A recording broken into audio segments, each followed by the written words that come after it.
আসসালামু আলাইকুম। ওয়ালাইকুম আসসালাম। জান্নাত আপু কেমন আছেন? জি, আলহামদুলিল্লাহ ভালো আছি। জীবন আমি আলহামদুলিল্লাহ ভালো আছি।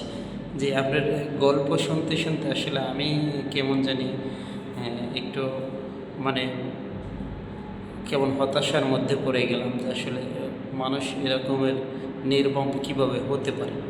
যে আল্লাহ তাআলা সবাইকে হেদায়েত দান করুক। আল্লাহ তাআলার রহমতের মধ্যে হেদায়েত দান করলে সব মানুষই মানে বিবেকহীনতা ছাড়া স্বাভাবিক জীবনে বসবাস করতে পারে। তো জান্নাত আপু, সেই ক্ষেত্রে আমি শুনতে চাচ্ছি যে আসলে আপনার বাবা অনেক চেষ্টা করেছেন তাকে সুস্থ করার জন্য, সেই ক্ষেত্রে কি হলো? তো যাই হোক, তারপর হচ্ছে যে নানা ভাই আরো বেশি অসুস্থ হয়ে যায়, বিছানাগত হয়ে যায়। তখন আমার নানা ভাইয়ের ইচ্ছে যে সে তার একটাই ছেলে একটাই মেয়ে, তো ছেলেকে দেখবে। তো পরে যখন আমাকে অনেকবার কল দিয়ে অনেকবার রিকোয়েস্ট করে আসলো সে। আসার পরে সে মানে তার মাঝে কোনো ফিলিংস নেই যে তার বাবা অসুস্থ, জি জি। এরকম কোনো ফিলিংস নেই। আচ্ছা, মামিও দূরে দূরে থাকে। তো নানা ভাইয়ের মানে যাবতীয় কাজ কামগুলো আমি আমার মা করতাম, আমার আপা সে করতো। তো এইভাবে যাই হোক দিন যাপন করতে লাগলো প্রায় 3 মাসের মতো।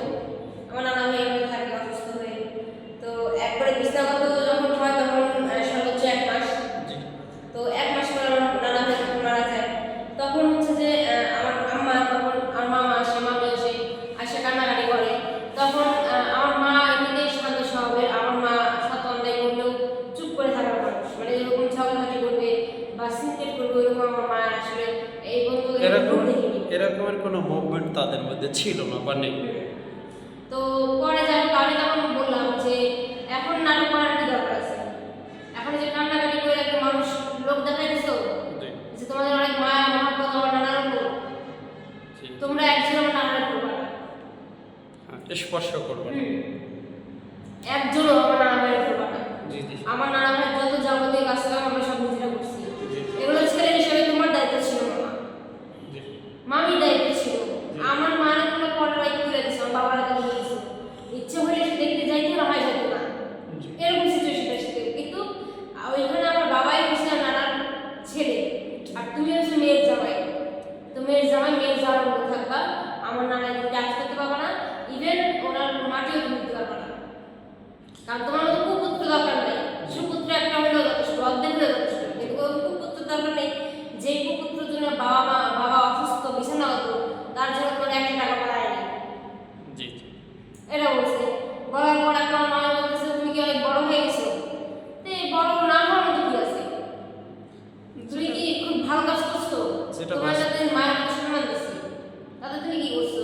তুমি যে সিনগুলো দেখাইছো খুব ভালো দেখাইছো, এটা বলছি। বলার পর এখন বলতেছে যে আচ্ছা ঠিক আছে চলো, এই বাসায় থাকতে হবে, এই বাসায় থাকতে হবে না, চলো চলে যাবো।